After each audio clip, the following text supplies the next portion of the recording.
Buenas noches, hermanos. ¿Cómo estamos? Parece que va a llover. Está corriendo bastante viento. Bueno, le venimos pidiendo al Señor que calme un poquito este calor, ¿no?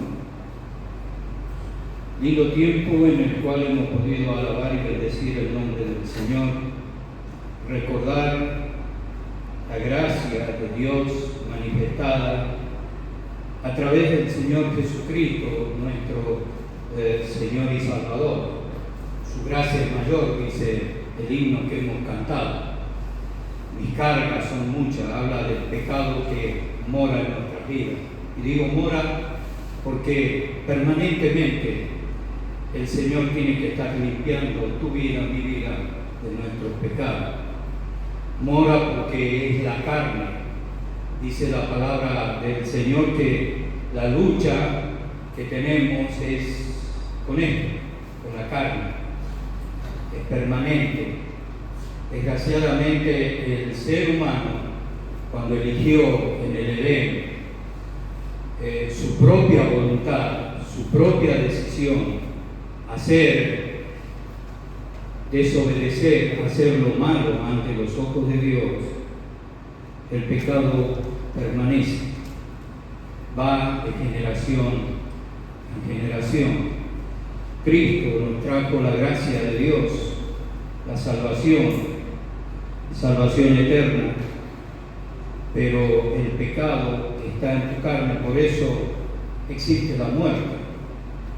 Y por eso dice la palabra de Dios en Romanos, la paga del pecado, que es la muerte. La paga del pecado es la muerte. Hay velorio, hay personas que pasan a la eternidad, mueren, el cuerpo se desarma, se deshace, y dice la palabra de Dios también en el Antiguo Testamento: no contenderá el hombre contra mí, sus años serán 120, y después empieza a mermarle el Señor los años al hombre.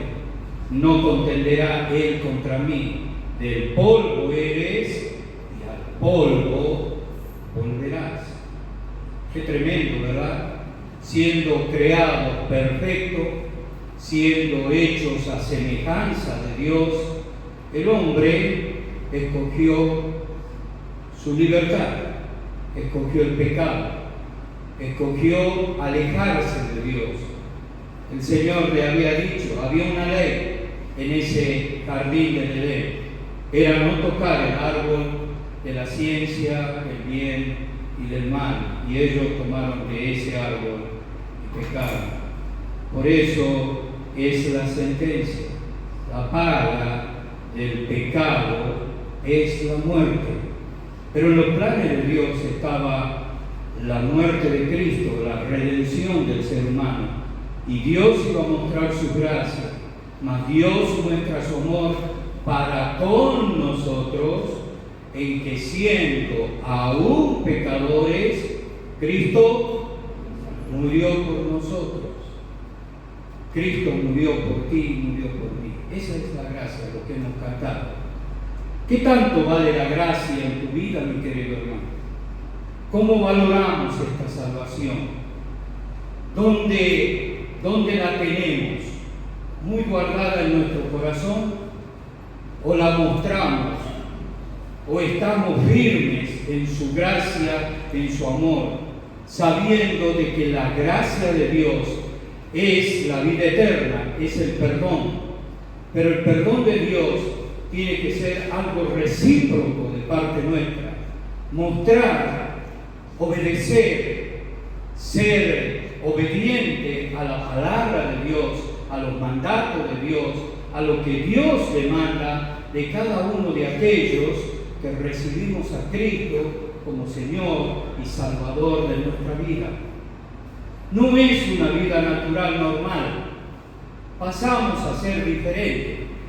La palabra de Dios dice: a los suyos vino y los suyos no le recibieron, mas a todos los que le recibieron, a los que creen en su nombre, les dio poder de ser hechos hijos de Dios. Tú eres un hijo de Dios si tienes a Cristo en tu corazón. Tú eres un hijo de Dios si la sangre del Señor Jesucristo ha limpiado tu vida de todos tus pecados.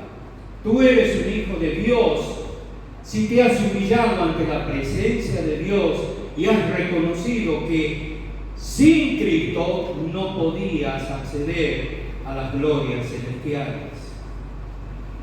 Eres un hijo de Dios si verdaderamente tienes en tu corazón, en tu vida, a Cristo como el Señor de tu vida. Pero en esta noche quiero hablar un poquito de eso, una salvación tan grande.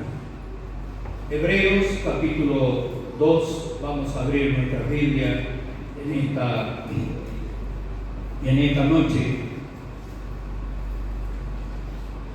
Yo no sé si Agustín se le ha tomado toda el agua. Agustín, ¿me podés traer algo? Bueno, ya viene el papá de Agustín. Gracias. Vamos a abrir nuestra Biblia en el libro de Hebreos, capítulo 2, desde el primer versículo. Dice así la bendita palabra de Dios. Por tanto, es necesario que con más diligencia atendamos a las cosas que hemos oído, no sea que nos deslicemos. Porque si la palabra dicha por los ángeles fue firme, y toda transgresión y desobediencia recibió justa retribución, ¿cómo escaparemos nosotros si descuidamos una salvación tan grande, la cual, habiendo sido anunciada primeramente por el Señor, nos fue confirmada por los que oyeron, testificando Dios justamente con ellos, con señales y prodigios y diversos milagros, y repartiendo del Espíritu Santo su voluntad. Gracias, Jorge. Su voluntad.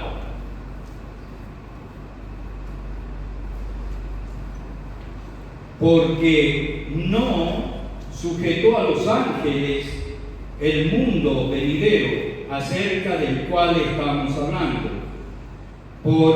Pero alguien testificó en cierto lugar diciendo: ¿qué es el hombre para que te acuerdes de él, y el Hijo del Hombre para que le visites?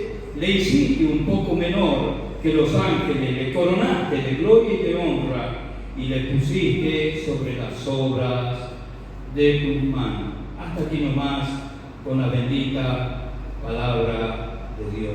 Oramos. Amado Dios y Padre Celestial, te damos gracias en esta noche porque un grupo de tus hijos nos podemos congregar en este lugar, adorar, bendecir y glorificar tu santo nombre, pero también, Señor, venimos a aprender de ti, a aprender a amarte, a aprender a obedecerte, a aprender a perdonarnos los unos a los otros, a aprender a ser agradables delante tuyo, Señor. Y Señor, te damos gracias por esta salvación tan grande. Señor, fue anunciada desde los cielos, fue testificada aquí en la tierra, fue hablada a través de hombres que tú escogiste, los profetas, fue dada, Señor, para cada uno de nosotros, aún a tu pueblo, Señor. Tú le has hablado de tantas maneras, como dice al principio de este capítulo, Señor. Y Señor, te damos gracias, porque esa gracia, ese amor, esa misericordia que hemos cantado en esta noche, tú la has manifestado. Señor, queremos ser diligentes, queremos ser precavidos, queremos ser sabios, Señor. Queremos agradarte a ti, al único y sabio Dios.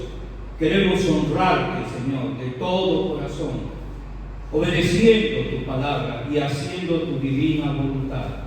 Sea tu nombre bendito en esta noche, Señor. Y si hay alguien, alguna persona, algún alma que no te conoce a ti, Señor, que en esta noche pueda retirarse con Cristo en su corazón y con la salvación de su alma, gozándose como nos gozamos cada uno de nosotros.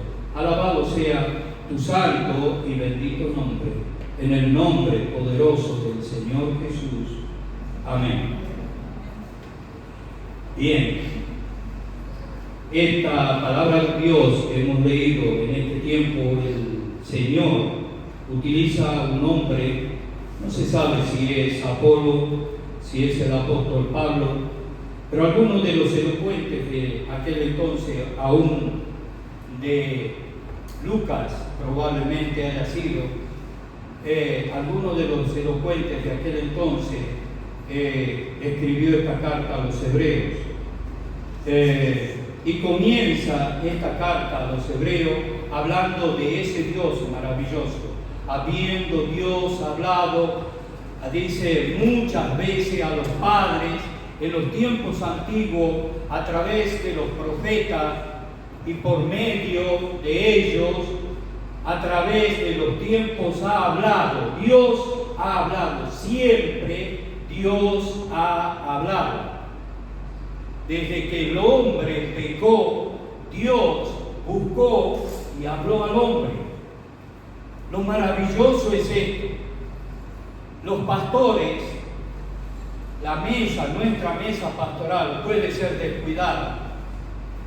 Podemos tal vez no ser diligentes y visitar a nuestros hermanos que muchas veces nos vienen y pedimos perdón.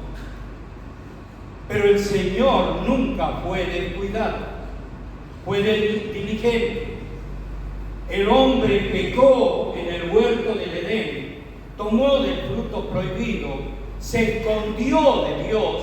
Sin embargo, la presencia y la gloria de Dios descendió en Edén y buscaba al hombre. Dios sabía dónde estaba y buscaba al hombre. ¿Dónde estás tú? Esa es la pregunta del Señor. ¿Dónde estás tú? ¿Dónde te hallas? El hombre había pecado, la mujer había pecado y se cubrieron con hojas de higuera. Creían que iban a tapar su desnudez. Para Dios la desnudez del hombre no significaba pecado, pero para el hombre en su maldad, en su mente, en su lascivia, eso comenzó a ser pecado. Vio que la mujer y él estaban desnudos y dice la palabra de Dios y les dio vergüenza. El pecado, asedio, el pecado está a la puerta. El Señor le tiene que decir eso a Caín. El pecado está a la puerta, está llamando. Depende de vos si abres la puerta. En tus manos está la vida de tu hermano. Y después que lo mató, el Señor salió a buscar a Caín y le dice, ¿qué has hecho? ¿Dónde está tu hermano? Y Caín respondió, ¿soy acaso guarda de mi hermano?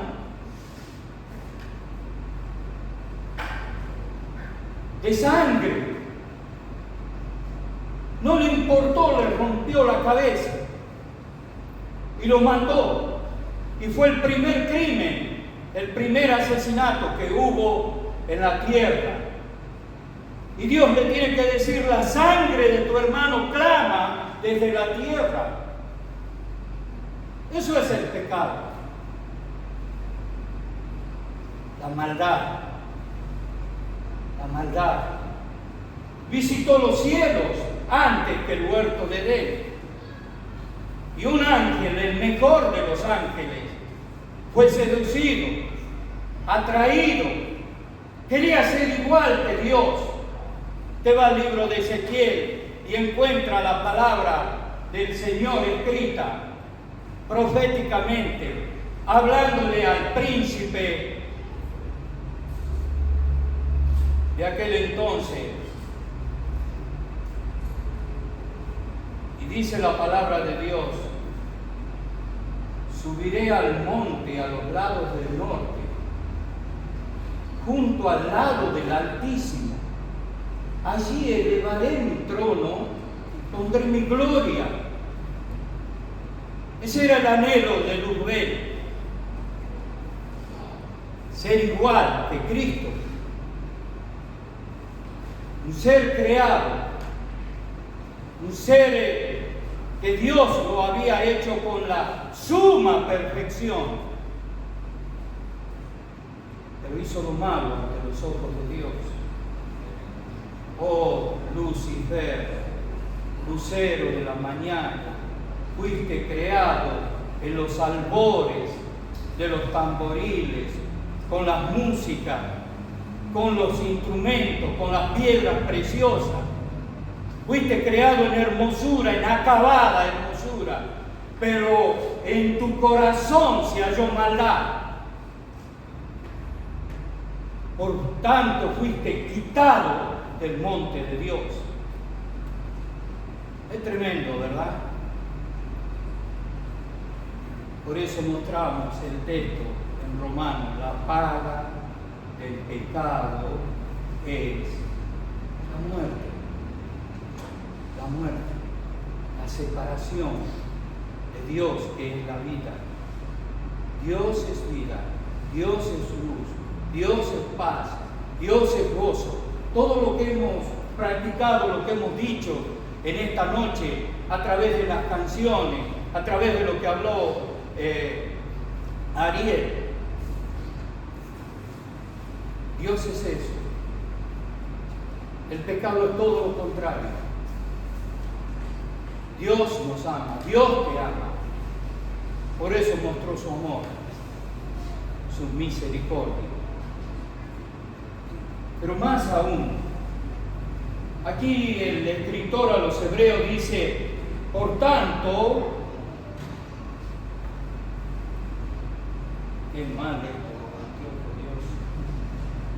por tanto es necesario que con más diligencia atendamos a las cosas que hemos oído, no sea que nos deslicemos. En otra parte el apóstol Pablo dice de que es peligroso cuando nos creemos ser algo, porque cuando nos creemos ser algo hacemos tropezar a otro, caemos y hacemos tropezar a otros. Y aquí nos dice el escritor a los hebreos: es necesario. ¿Sabe cuando está escrita esa palabra en el texto bíblico, en el canon sagrado? Es para que abras los ojos, prendas la linternita en tu mente y no te confíes, porque tu carne es débil, mi carne es débil. Y el objetivo, en Hebreo, más adelante 10, dice que nuestros ojos deben estar puestos en Jesús. Él es el ejemplo. Mira a Cristo. Tu mirada, tu corazón, tu vida puesta en Jesús. No en Freddy, no en Pascual, no en ninguno de los hermanos. En Jesús. Porque nosotros, mirando a la carne, somos carne, somos pecadores, somos débiles. Y nuestras vidas son deficientes. Si Cristo no la transforma, si Cristo no la cambia, si Cristo no gobierna tu vida es deficiente. Un día quieres estar en la reunión cuando más necesitas, un día quieres estar orando con los hermanos, porque estás necesitado de trabajo, porque estás necesitado en enfermedades, y empezamos a mirar lo que es la carne. Lo de espiritual, ¿dónde quedó? Todos los días es necesario la comunión, pedir perdón, doblar nuestras rodillas, arrepentirnos de nuestros pecados. Todos los días pecamos, nos deslizamos. Si miramos con diligencia esto, vamos a buscar a Cristo. Es lo que está diciendo aquí. Miremos con diligencia, no sea que nos deslicemos. ¿Sabe quién se desliza suavemente? La víbora, la serpiente. Ni la sientes cuando entra. Ni cuenta te das cuando una serpiente entra al hogar. Eso sucede mucho en la India, en África, en los lugares donde están esas serpientes grandes. Leí el otro día un relato de una familia que veía que se le perdían los perros, tenían varios perros, se le perdían los perros, pasaba un tiempo, se le perdía un chancho, pasaba otro tiempo, se le perdía otro animal que había dentro del hogar, dentro de la casa, hasta que un día desapareció un niño. Era una serpiente, una pitón de cera, se había comido a ese niño. Cuando la encontraron en el monte, a la serpiente, el niño estaba muerto, dentro del estómago, de la panza de la serpiente. Eso es deslizarse, suavemente. ¿Sabes el pecado espiritual? No lo sientes. Comienza con una queja, con un malestar. No me gusta cómo me han saludado en la iglesia. No me gusta cómo me ha mirado la Sofía. Hola, Sofía. No me gusta cómo me ha saludado Mario. Bien, Mario. Buscamos. Hay algo que pesa, que molesta.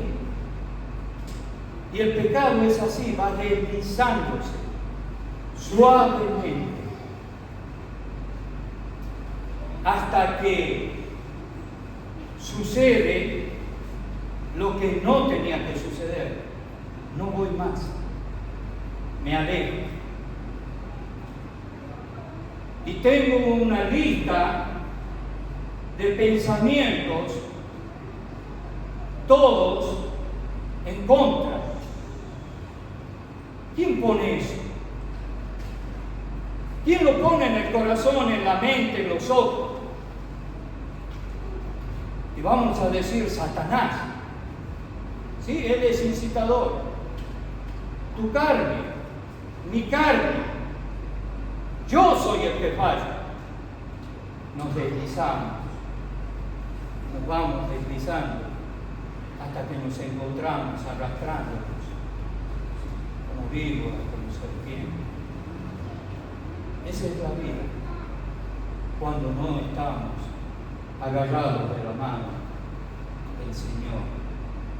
El libro de los Hebreos sigue diciendo que los ángeles trajeron este mensaje. El mundo no sabía que pecaba, Sodoma y Gomorra no sabía que pecaba. Claro que sabían, pero ante los ojos de Dios la maldad de ellos iba creciendo en abundancia hasta que dijo Dios, basta. La gracia de Dios se había manifestado. Lot había extendido su carga hasta la puerta de Sodoma y Gomorra. Alguien que conocía a Dios. también se deslizó. Los bienes, la grandeza, el poder, la adquisición, todo aquello que era agradable a los ojos del hombre, llegaron hasta las puertas de Sodoma. Sodoma hacía lo malo ante los ojos de Dios.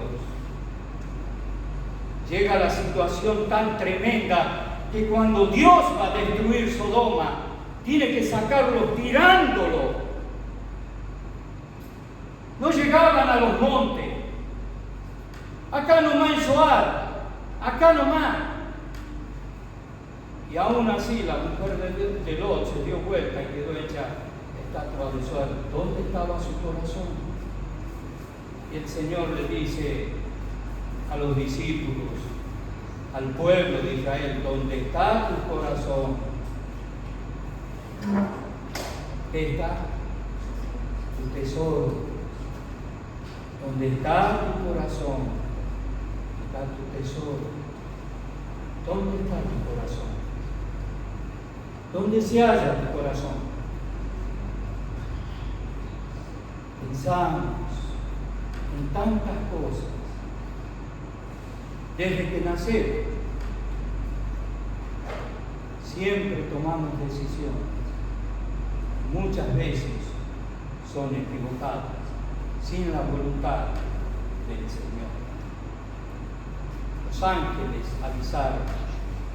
Los ángeles le dijeron a los pastores cuando nació Cristo. Los ángeles estuvieron en el tiempo del pasado y también estuvieron en el tiempo en que anunciaron la venida de Cristo. Y Cristo confirmó el anuncio de los ángeles. Y vino el Salvador, y vino la segunda persona de la deidad trinitaria a traer la gracia divina. Y Cristo testificó, arrepentíos. Ese era el mensaje. Arrepentíos.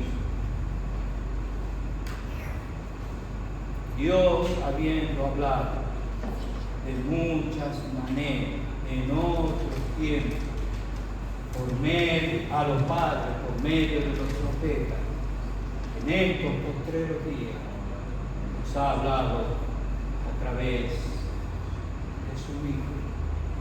Cristo te está hablando, de tu Señor.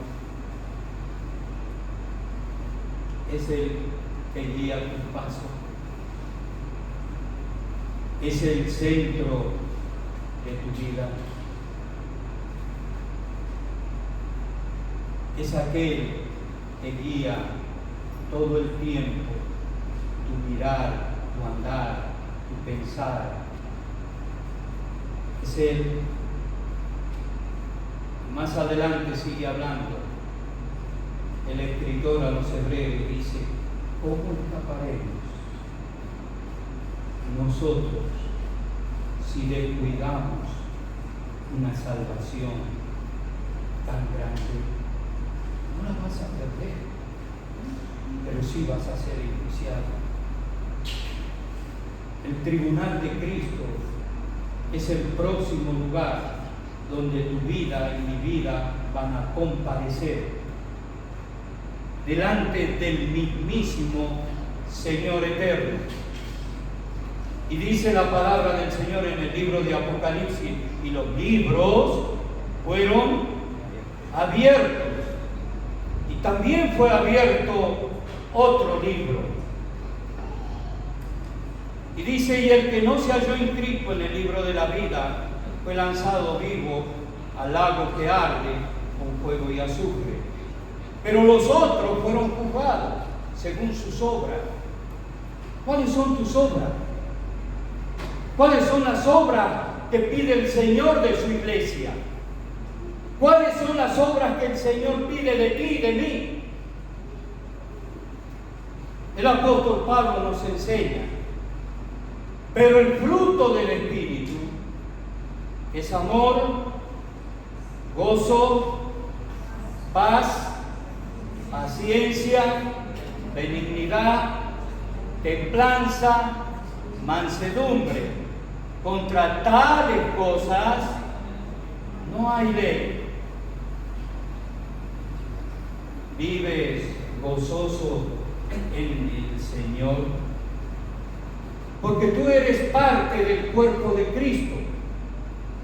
Tú eres una célula dentro del cuerpo de Cristo.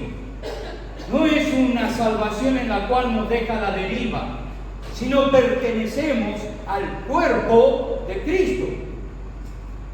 Y Él quiere presentarse a sí mismo una iglesia sin mancha, sin arruga, sin contaminación ni cosa semejante. Una iglesia perfecta. Y tú eres parte del cuerpo de Cristo. ¿Cómo está tu gozo? ¿Cómo está tu paz? ¿Cómo está tu amor por los hermanos? ¿Cómo está tu vida delante del Señor en templanza ante las pruebas, ante las luchas? Eso es lo que demanda el Señor de cada uno de nosotros. Gozo, amor, gozo, paz, paciencia, benignidad, templanza, mansedumbre. Cuando empezamos a leer esto, empezamos a ver qué es lo que quiere el Señor. No quiere activismo.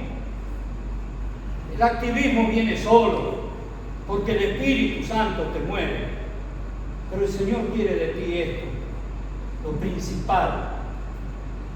Si el gozo de Cristo está en tu vida, nada puede obstaculizar la manera en que el Señor va a obrar en tu vida. Nada. ¿Cómo escaparemos nosotros si descuidamos una salvación tan grande? Cristo murió por nosotros, murió por ti, murió por mí. Cristo nos habla a cada uno de nosotros. ¿Sabes?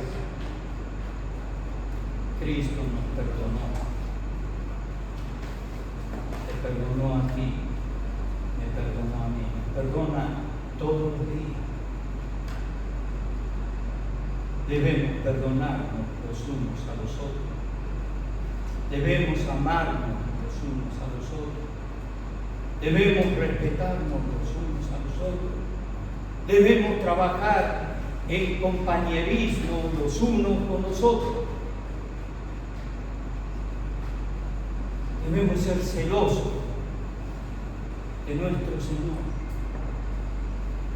No permitir que el pecado abunde. La palabra del Señor también nos dice que si el pecado abunda, la gracia sobreabunda. Dios te perdona. Pero debemos ser celosos, obedientes. ¿Cómo nos cuesta ser obedientes? Grandes ya. Creemos que somos grandes. Pero ¿cuántas veces nos cuesta obedecer? Hay un himno que solíamos cantar: obedecer y confiar en Jesús es la senda marcada para andar en la luz. No hay otra, no existe otra forma, no hay otro camino. Él es el camino, Él es la verdad, Él es la vida. Y no solo para salvación, sino para que andemos cada día, como dice el apóstol, en novedad de vida. Muchas veces venimos con nuestras vidas apagadas, que nos sentimos cansados, que estamos estresados, que nos tiene cansado tal cosa, que nos cansa esto, que nos cansa lo otro, que nos sentimos agotados en esto, y empezamos con cada una de nuestras cosas. Seguimos dándole lugar al ego, a la carne. ¿Qué tendría que decir el Señor desde la cruz? Cuando aquel soldado romano extendió su lanza y le abrió su costado. Cuando aquellos sacerdotes se le burlaban desde abajo, diciéndole: tú que derribas el templo y lo reedificas en 3 días, sálvate a ti mismo y creeremos. Cuando aún el ladrón le insultaba y él levantaba sus ojos al cielo, sabiendo que ese cielo estaba cerrado para él, pero intercedía: Padre, perdona, no sabe lo que hace. Eso es lo que hace el Señor todavía. Padre, perdona, porque no saben lo que hacen. Son niños espirituales. No te miran a ti, no me miran a mí, miran los antojos de su corazón. Cuando Pablo escribe la carta a los Filipenses en el capítulo 2, dice: nadie se crea mayor a sí mismo de lo que es, ni se considere superior a los demás, sino que sea humilde de corazón. Y ahí viene aquella gran canción que se cantaba en los tiempos del apóstol: haya pues en vosotros este sentir que hubo también en Cristo Jesús. Hay este sentir en nuestra iglesia, en tu vida, en mi vida. Es lo que nos llama el Señor. Queremos un año diferente, y va a ser diferente. Con la gracia del Señor va a ser diferente. Queremos un año que haya avivamiento, y habrá avivamiento. Si tú estás en la fila, serás un galardonado, pero si tú no estás en la fila, te habrás perdido el galardón. Queremos un año donde las familias estén unidas, alabando, bendiciendo al Señor, donde nuevas almas, donde nuevas personas puedan abrir su corazón a Cristo, venir a Cristo. Puedes estar en medio de la fila o puedes quedarte en el camino. Pero un consejo te podemos dar: solamente pon tus ojos en Jesús, el autor y consumador de nuestra fe, por quien el gozo propuesto no tuvo en cuenta la vergüenza, el oprobio, y nos sacó del pozo de la desesperación y nos limpió, nos hizo reyes y sacerdotes para la gloria de Dios su Padre. Eres un hijo de Dios. Con Cristo somos más que vencedores. Oramos. Amado Dios y Padre Celestial, te alabamos, te bendecimos y te glorificamos, y te damos gracias por tu palabra, la Biblia.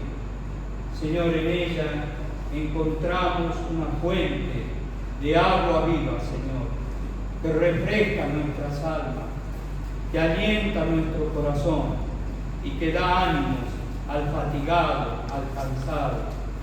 Señor, queremos hacer nuestras las palabras del profeta Isaías: los jóvenes se cansan, se fatigan, pero los que esperamos al Señor, nueva fuerza tendremos. Volaremos como las águilas, correremos, no nos cansaremos, sino que contigo somos más que vencedores. Solo a ti sea la gloria, la honra y el poder, y para nosotros tus misericordias. En el nombre poderoso del Señor Jesús. Amén.